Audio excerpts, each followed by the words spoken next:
Let's move to the prosecution's first witness. The prosecution would like to call FEC Chairman Stephen Walther to the chair. Or stand.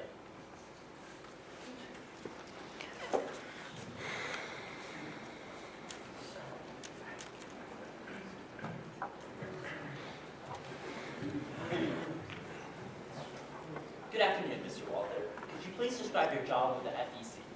I was the chairman from 2008 to 2011. I am, however, still a sitting member of the committee. And would you please briefly describe the most major roles which the FEC plays in our electoral process? Okay, basically the commission administrators federal campaign finance laws. It enforces limitations and prohibitions on contributions and expenditures, investigates and prosecutes violations and audits certain campaigns. And what, if any, connection do you have to the Citizens United versus FEC Supreme Court case? Well, I was the chairman of the FEC when the decision took place, so I was extensive knowledge of the background and eventual effects of the decision. Okay, could you please give the court a little bit of background on the case? In the case, conservative lobbying group Citizens United wanted to air a film critical of Hillary Clinton and to advertise the film during television broadcast in apparent violation of the 2002 Bipartisan Campaign Reform Act, commonly known as the BCRA. In Section 203 of the BCRA, defined as the electioneering communication as a broadcast, cable, or satellite communication that mentioned a candidate within 60 days of a general election or 30 days of a primary, and prohibited such expenditures by corporations and unions. United States District Court for the District of Columbia held that the BCRA applied and prohibited Citizens United from advertising the film Hillary, the movie, in broadcast or paying to have it shown on the television within 30 days of the 2008 Democratic primaries. The Supreme Court reversed his decision, striking down those provisions of the BCRA that prohibited corporations and unions from making independent expenditures and electioneering communications. And are for-profit corporations excluded? No, the principles extend from them and labor unions as well. And did this decision overturn any previous precedents set for limits in campaign spending? Yes, McConnell v. Federal Election Commission in 2003, but namely Austin versus Michigan Chamber of Commerce in 1990, which explicitly banned corporations from independent expenditures in the support of opposition of candidates. And could you please explain the significance of this to the court? This means that not only did the precedent for the regulation of campaign donations exist, which deemed constitutional for 20 years, but that it was challenged and reaffirmed multiple times and still stood until this decision. Let's move on for now. How would you describe the spending in campaigns post the Citizens United decision? It has increased quite considerably. By how much exactly? The 2012 campaign, as a reference, cost 3 times as much as the 2008 race and topped over $1 billion. And most of that money was contributed by individuals? No, only about 35% of the money in the election was raised through small contributions, and about 30% came from corporations, and the rest can be attributed to super PACs and social welfare organizations. And how has Citizens United changed the composition of donors then? Citizens United has changed the composition of donors from less individuals to more large organizations such as super PACs and social welfare groups. And these super PACs and social welfare groups, are they required to disclose their donors? Super PACs, yes. Social welfare groups are not. That'll be all for now, Your Honor. Defense?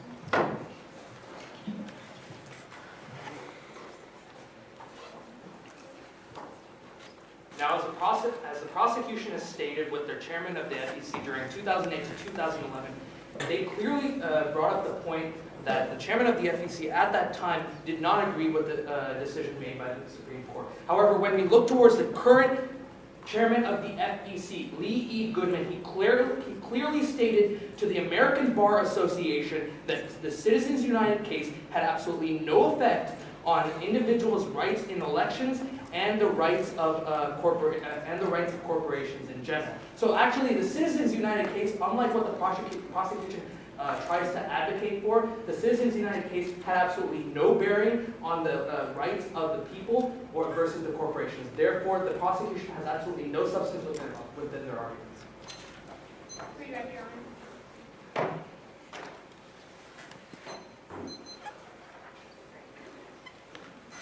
The defense asserts that since Lee Goodman is only the current FEC chairman, that only he has precedent ruling over the Citizens United case. This is an absolutely unwarranted statement. You're going to be disregarding his rebuttal to this because he gives you absolutely no evidence about why Lee Goodman has the ultimate opinion on citizen involvement. You have to defer to the evidence provided by the prosecution study and to the evidence from unions, there is definitely an influence on individual rights due to due to corporate influence in voter elections. They give you absolutely no evidence about why this is true. This is just one statement from the current FEC chairman that says that's not the case. And obviously this is biased because he would lose his job if he tried to overturn court precedent. You actually have to look through the prosecution because this is about whether Citizens United enabled corruption, not whether the FEC, current FEC chairman has a warranted opinion or not.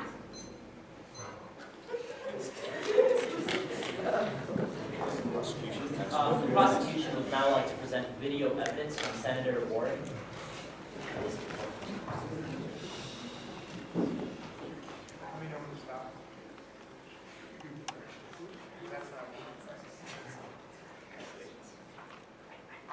Mr. President, I rise today in support of the pending constitutional amendment offered by Senator Udall of New Mexico, which would restore to Congress and the states the authority to rein in the enormous sums of money that are flooding into the political process.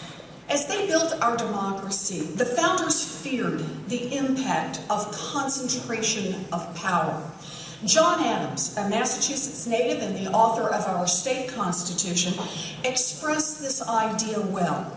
He said, "Power must be opposed to power, force to force, strength to strength, interest to interest, as well as reason to reason, eloquence to eloquence, and passion to passion. Balance," said Adams, "is critical." But here in Washington, power is not balanced. Instead, power is concentrated all on one side. Well-financed individuals and corporate interests are lined up to fight for their own privileges and to resist any change that would limit their special deals. Big corporate interests are smart.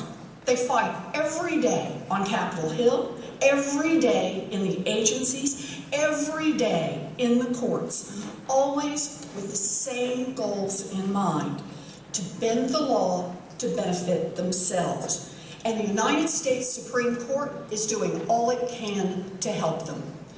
Three well-respected legal scholars, including Judge Richard Posner of the Seventh Circuit Court of Appeals, a widely respected and conservative Reagan appointee, recently examined almost 20,000 Supreme Court cases from the last 65 years. Now, Judge Posner and his colleagues concluded that the 5 conservative justices currently sitting on the Supreme Court are in the top 10 most pro-corporate justices in more than half. Now, Justices Alito and Roberts, number 1 and number 2. Perhaps the most egregious example of this pro-corporate shift is the Citizens United decision. In this new Citizens United era, the Supreme Court has unleashed a flood of secret corporate money into our political system and emboldened a powerful group of millionaires and billionaires who can toss out checks for millions of dollars to influence election outcomes. Earlier this year, the Supreme Court gave them even more room to operate. Now, as Justice Breyer noted in his dissenting opinion, the court's decision, quote, will allow a single individual to contribute millions of dollars to a political party or a candidate's campaign. The impact... The next witness, the prosecution, would like to...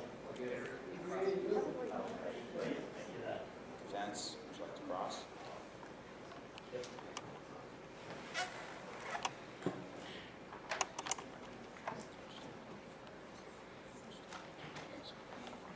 What the prosecution fails to realize on all accounts is that the fact that the corporation has now been granted personhood, it doesn't actually change the status quo at all, because individuals still have the same power as corporations to still funnel in millions of dollars. Warren Buffett, other billionaires on Wall Street still have the same power as corporations to funnel in money. However, as the witness and as the prosecution continue to claim, corporations now have this undue power that individuals might not have. However, that's clearly a fallacy and just an absolute unsubstantiated statement. Also to bring up that the FEC has already complied with the wishes of Supreme Court in the Citizens United case, so there's absolutely no point in discussing this argument because of the fact that the FEC has already complied to the decisions regarding the case.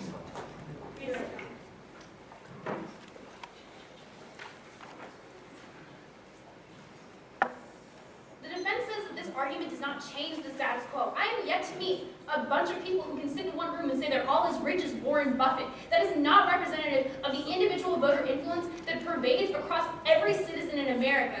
Simply because Warren Buffett can funnel as much money into a campaign as like Tesla does not necessarily mean that individual rights are not being violated. Additionally, we see that individual rights are being motivated because corporations have a different bottom line in trying to advocate voter justice as opposed to voters themselves. Voters, like I mentioned to the jury, actually want to see a better candidate in office for the well-being of the country, whereas corporations only want to see their bottom line in financial tax returns being evaded so they can make as much money as possible. The bottom line, therefore, rules over in politics, and we give you substantial evidence to prove otherwise that has not been refuted by the defense.